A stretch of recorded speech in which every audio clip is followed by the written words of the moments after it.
fine dining on a budget. We've got the ultimate guide to eating out this weekend without spending a fortune. Stay with us. Oh, who doesn't love going out for dinner? That is until the bill arrives. Because bill shock. Things have gotten really expensive these days. Even a simple meal up the road can end up costing over $100, if not more. Right, but there are some easy tricks to keeping the cost of dining out down.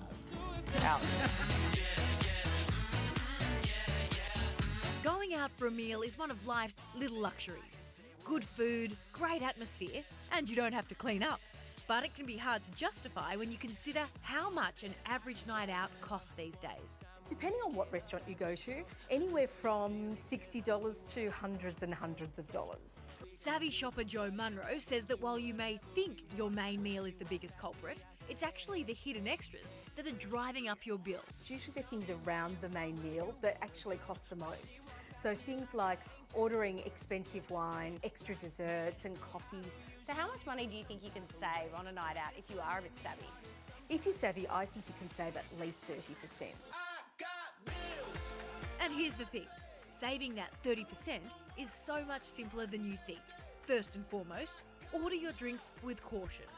Ordering water in a bottle when you can order tap water, it's just an extra expense. What about soft drinks? To drink them in restaurants, they tend to be quite expensive. You'd be better off drinking wine than soft drinks, actually. Speaking of wine, if you're really, not wanting to spend a lot on wine, order by the glass, but don't order the cheapest. The rule of thumb is, look at the cheapest glass of wine, but go up one or two from the bottom.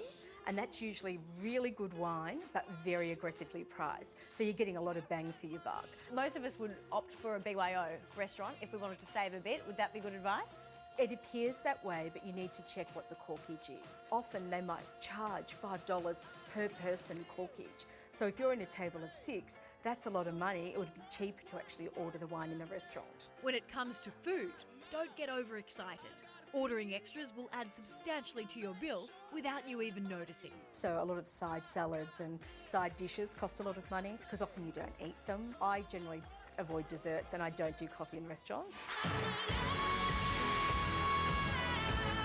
But if you want to enjoy a night out without restriction, then the advice is simple. Go out at the start of the week. A lot of restaurants have lots of things to get you in the restaurant, and that way you're getting a great restaurant experience, but not at the high price tag. We do something just about every night of the week, but we promote more intensively on Monday, Tuesday and Wednesdays. Chris Lane owns restaurants and bars around Sydney and says you can enjoy the very best food and drink by dining out off-peak. So what sort of things do you offer? Cheap meals, live music, cheap drinks, basically just to get bums on seats and pay the rent and show people what we do. Where do you find out about what's going on in certain restaurants? Well, I register with my favourite restaurants or restaurants I aspire to go to, and everyone's got some sort of a social media presence. Or you can ring them up and ask them. There is one other tip that will allow you to have the ultimate dining experience with the ultimate bargain price.